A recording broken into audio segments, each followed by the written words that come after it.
Hey, Charles Hoffman here from Plugin Alliance. Today, I'll walk you through 3Body Technology's Cenozoix Compressor plugin.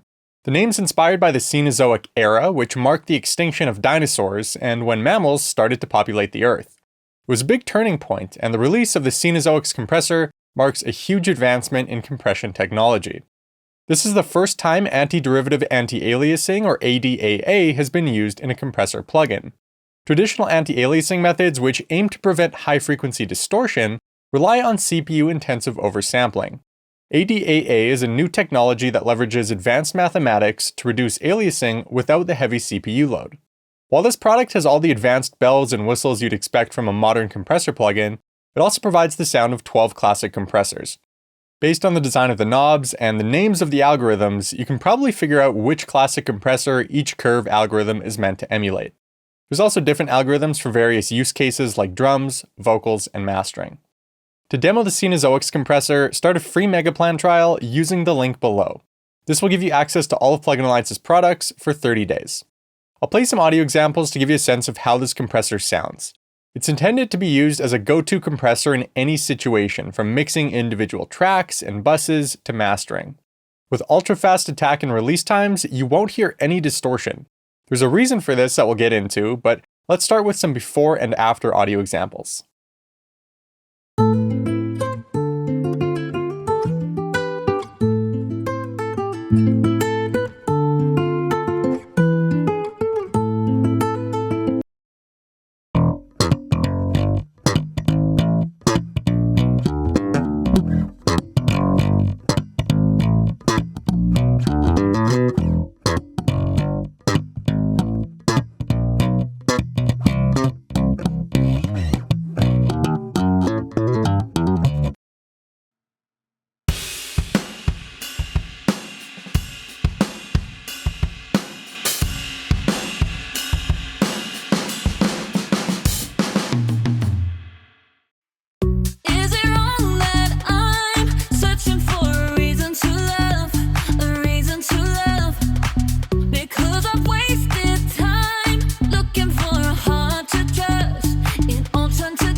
We'll go through all this plugin's features, but let's assume you've never used a compressor before and want to get up and running as fast as possible.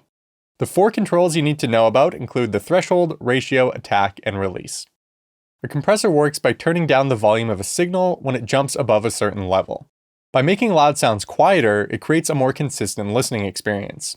If you've ever watched a really old film, the dialogue isn't compressed, so some of it might sound really loud while other parts sound quiet. As a result, you're sitting there playing with the volume control on your remote, trying to manually adjust it to a comfortable level. The same issue can occur with vocal recordings and music. Instead of manually drawing in gain automation to fix level inconsistencies, you can automatically adjust the volume using a compressor. The threshold level you've selected is the level at which gain reduction occurs. The Cenozoix compressor is extremely visual, so you can see which parts of the signal get compressed when playing an audio signal through the plugin. The dark gray waveform represents the unaffected signal, while the light gray waveform depicts how the waveform looks after gain reduction is applied. The light green line indicates the amount of gain reduction applied. As a starting point, set the threshold level near the top of the smallest transients in your signal. If you're processing a vocal, this might be just below the peaks of the quietest vocal sections. Baby, can't you hear my call? Hear my call. Baby, can't you hear my call? Hear my call. Another option is to leave the threshold level where it is and adjust the input gain to drive your signal into the threshold. It's a slightly different way of applying the same processing. You might find that you don't need to adjust your output level as much afterward. Baby, can't you hear my call? Hear my call. Is it loud enough? Loud enough. You don't wanna fall. If you want to solo the content being compressed, click on this headphone icon. It can help you target the part of your signal that requires gain reduction, leaving other parts unaffected. Baby, can't you hear my call? Hear my call. Is it loud enough?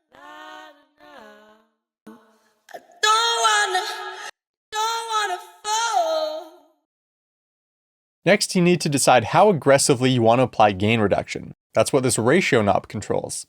As you turn it to the right, progressively harder compression will be applied to the signal that peaks above the threshold. 2:1 is pretty moderate and suitable for applications like smoothing out bass levels and mastering. 4:1 is a little more intense and often a good choice for processing vocals, acoustic guitars, and buses. As you move toward 10:1 and beyond, you start to apply really heavy compression. Anything at 10:1 or above is typically considered limiting. If you don't see this compression curve over here, you can toggle its display state by clicking this button in the bottom left corner of the interface. By default, the green compression line is smooth and will sound natural at lower ratio values. The issue is that abrupt peaks or transients can sneak through the Cenozoix compressor when using the default attack and release settings. The attack knob controls how quickly gain reduction is applied to the input signal. With a fast attack, you can see that the compression curve is extremely responsive to small waveform transients. With a long attack time, you get more of a general smoothing effect. While it's best to use your ears when dialing in settings, you can use this compression line as a visual cue for how compression is applied.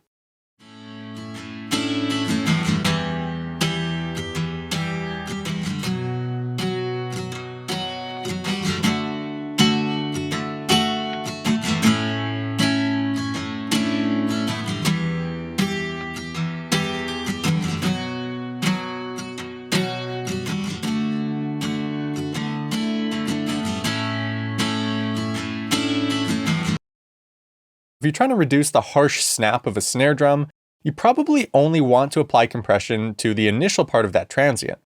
This brings us to another issue. If you're just trying to compress the snappiest part of a snare, you probably don't need or want to compress the body of the snare. To avoid that, you can adjust the compressor's release time. This affects how quickly gain reduction backs off transients. With a fast attack, it's clear what's happening as I adjust the release time.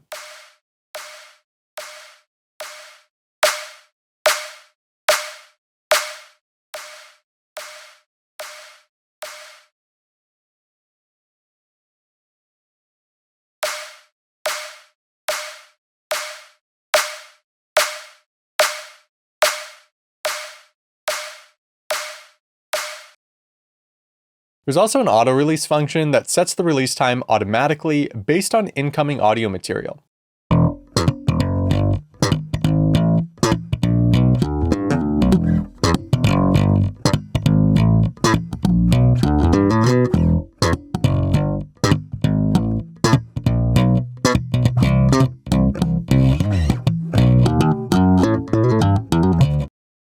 If you want to compress an abrupt sound, use a fast attack and release. You can use a long attack and release for smoother sounds that gradually fluctuate in level over time. Threshold, ratio, attack, and release are your basic controls. All the other features this compressor provides allow you to sculpt the compression applied with more detail and precision. The makeup knob allows you to apply a static gain adjustment to the signal post-compression. Since compression makes loud sections of sounds quieter, you may want to apply a gain boost to increase the overall signal level.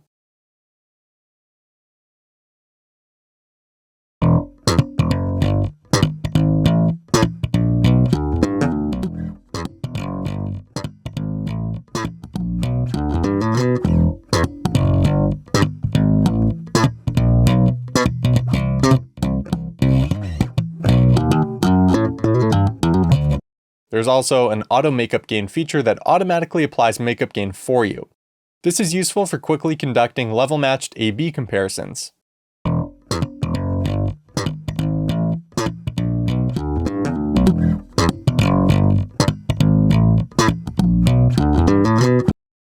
The dry mix knob allows you to apply parallel compression to your signal.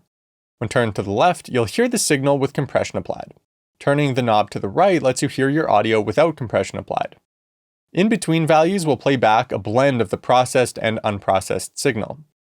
Heavily compressing drums and blending in some of the dry signal is a popular way to make your drums sound big and full but still punchy. This is called New York compression or parallel compression.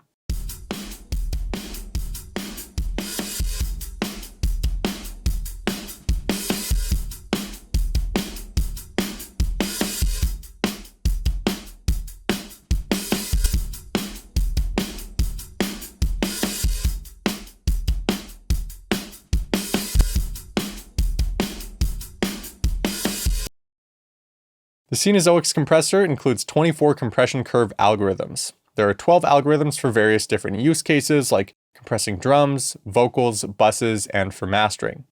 As you can see, the shape of the curve is different based on the algorithm selected. This affects the onset of the compression applied. The knob presets recreate the sound of various classic hardware compressors. These presets affect the compression curve, in addition to the Cenozoix compressor's other settings. The Vintage Opto preset disables the attack and release knobs, along with some other parameters. This mimics the lack of an attack and release knob found on the hardware it's based upon. When choosing between these algorithms, cycle through them until you find one you like. Some presets will complement certain sounds better than others.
Clicking the sidechain button discloses the sidechain window.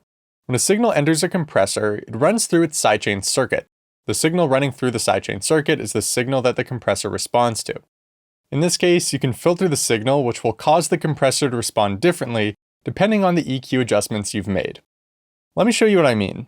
Soloing the sidechain circuit and enabling the sidechain EQ lets you filter the sidechain signal. Clicking on the EQ's filter curve display will create a filter node, just like in 3-Body Technology's Kirchhoff EQ. Depending on where you click, different filter shapes will be created. You can also modify filter shapes by right-clicking on nodes.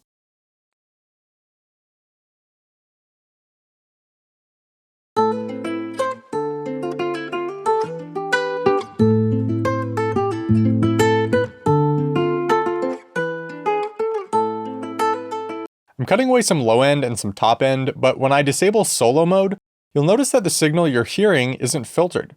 This is because you don't hear the sidechain signal. That's just the signal that the Cenozoix compressor responds to.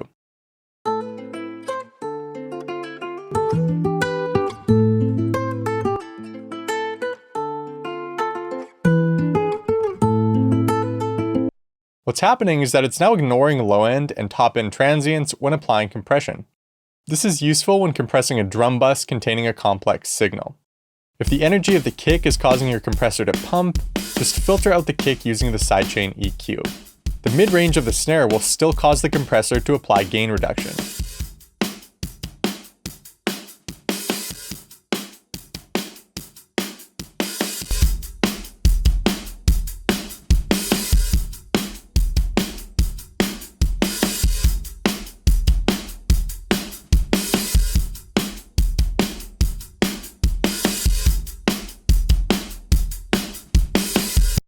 You can also boost frequencies, making the compressor more responsive to certain frequency content.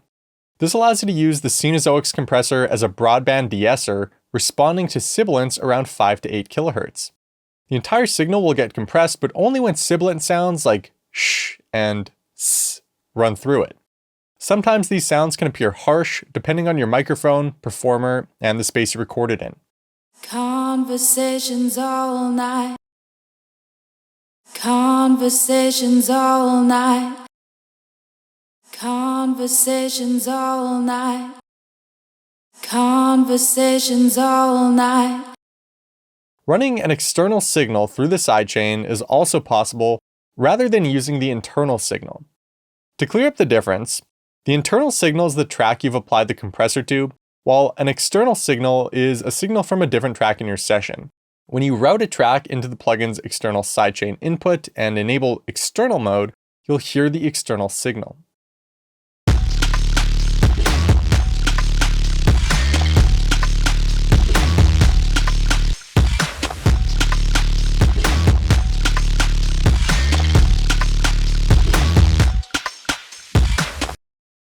You can use this gain feature to adjust the sidechain signal's level. If it's an external signal, it might be too quiet or loud when entering the plugin. This mode option affects the channels affected by compression. By default, audio is processed in left-right mode. Peaks in the left channel cause compression to be applied to the left channel, and peaks in the right channel cause compression to be applied to the right channel. At least that's the case when left-right linking is set to 0%. Linking the channels at 100% causes peaks in either channel to result in the same amount of gain reduction applied to both channels. You typically want to keep the channels linked for mastering purposes to avoid phase issues, but there are certain mixing situations where you may want to unlink the channels. For example, if there's a vocal pan to the left side of a track and a guitar to the right, you can unlink the channels so they aren't compressing each other at inappropriate times. A peak in the vocal doesn't require compression to be applied to the guitar. The same concept applies to mid-side mode. This allows you to compress the center and sides of your stereo image separately or link them together. Mid mode only applies compression to the center of your stereo image, while side mode compresses only the sides.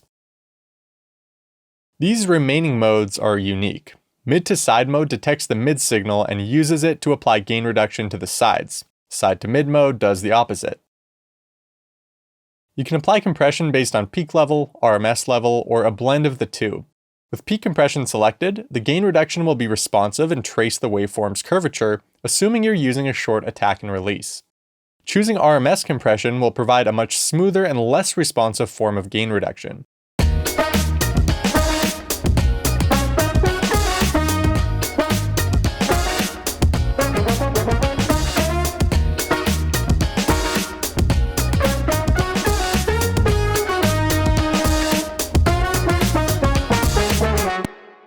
Since RMS levels are calculated over time, brief transients can slip through the compressor. You might want this if you're applying drum bus compression or stereo bus compression and simply looking to glue your track together without killing dynamics. FF and FB stand for feed forward and feed back. These indicate the point in a compressor's signal path that the signal is analyzed and used to determine how much compression to apply. With a feed forward design, the signal is analyzed prior to compression being applied. Many modern compressors use a feed-forward design, leading to a responsive form of compression. A feedback compressor analyzes the signal after compression has been applied, which is often perceived as smooth and natural. It has a slow response but can sound incredibly musical and is often used for bus processing and mastering. You can adjust the blend between these two designs depending on the sound you're going for.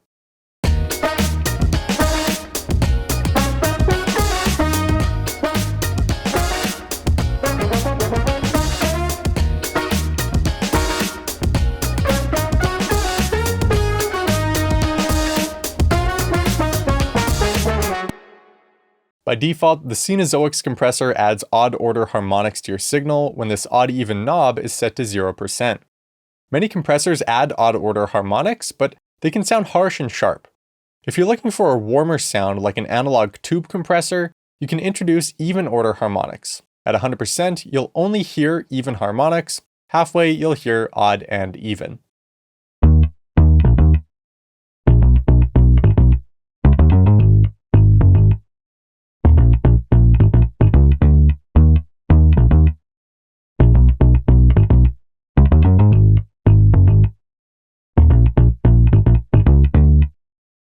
The compressor's knee affects the onset of the ratio from a value of 1:1 to whatever ratio value you've selected. With a hard knee, your signal will go from uncompressed to compressed instantly when it breaches the threshold. This is a good choice for getting punchy drums and when limiting peaks. The downside is that a hard knee sometimes sounds unnatural, so you may want to approach certain sounds differently. With a soft knee, you'll see that gain reduction starts gradually being applied prior to the signal hitting the threshold level. Throughout this process, the ratio is continually ramping up in a non-linear way that sounds smooth and organic. It's a good fit for vocals, acoustic instruments, and gentle bus compression.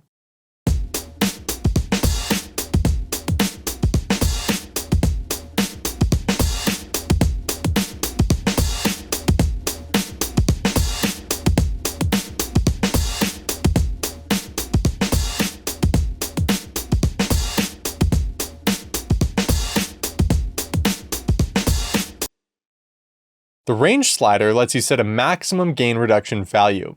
This can help prevent overcompression. By default, the Cenozoix compressor applies up to 60 decibels of gain reduction, which is a lot. That doesn't mean it's applying 60 decibels of gain reduction to every transient, but with a super low threshold level and high ratio, it has the potential to do so. As you reduce the range value, you'll notice that less compression is applied to the signal, despite the threshold and ratio remaining the same. This acts like a safety net, preventing more compression than necessary from being applied to your signal. It allows you to preserve dynamics, making it ideal for natural and lively sounds.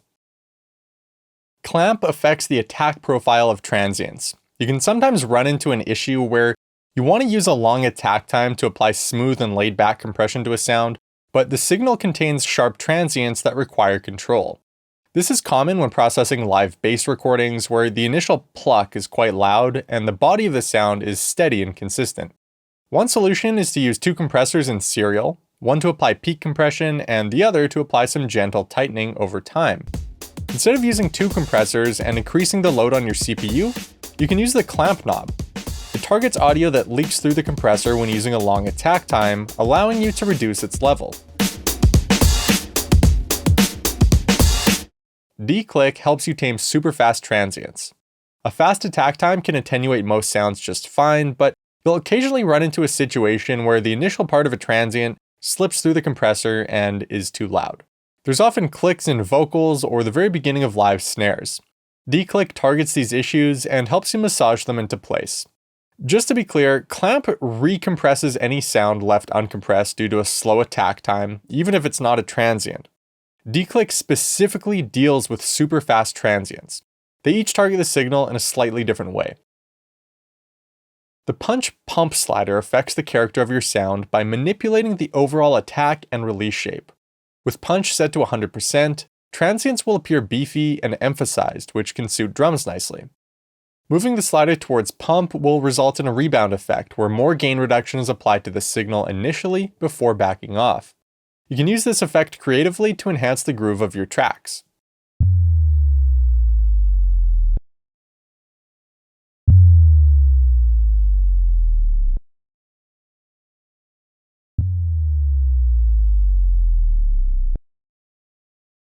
The tight knob modifies the attack and release values applied to low-frequency content. Turning the knob to the left increases the attack and release times, providing a natural vibe, potentially with some light distortion. Turning the knob to the right reduces the attack and release times, again, only applied to low-frequency content. Doing this will help tame low-end transients in kick drums and plucked basses. The Cenozoix compressor uses a static release time by default.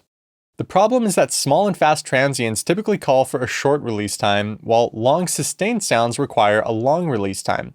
If you're compressing a signal that contains various elements like the signal running through your stereo bus, you may want to use a release value that changes over time. Turning up the sensitive knob enables automatic release adjustments between 0 milliseconds and the current value. You won't get release values longer than the maximum you've set, but you will get shorter ones. The blue number beside the release knob indicates the current release value. My recommendation is to set a long release time to accommodate your sustained audio material, and then adjust the sensitive knob to deal with fast transients. Is it wrong that I'm searching for a reason to love, a reason to love? Because I've wasted time looking for a heart to trust, it all turned to dust. Is it wrong that I'm searching for a reason to love, a reason to love? Because I've wasted time looking for a heart to trust, it all turned to dust. Antiderivative anti-aliasing solves many high-frequency aliasing issues, but doesn't fix aliasing caused by constantly changing attack and release parameters. That's a separate problem. You can avoid audible aliasing using a sample rate of 32 times or above, but that would cause a lot of strain on your CPU. Three-body technology uses an adaptive oversampling interpolation technique they developed to deal with this issue. It automatically changes the sample rate to a higher value when the compressor goes from attacking to releasing the signal and from releasing to attacking the signal. It returns to the sample rate you've selected when no attack release switches are happening, resulting in overall less CPU usage. The hold parameter prolongs gain reduction. Normally, as soon as the signal drops in level, the release control takes effect and gain reduction starts to back off. Let's say you turn up the hold value to 500 milliseconds, which is the maximum. A brief transient will cause gain reduction to remain applied for 500 milliseconds before gain reduction starts to back off. Knowing this, you can create rhythmic pumping effects using the transients in your signal, or an external sidechain signal as the trigger.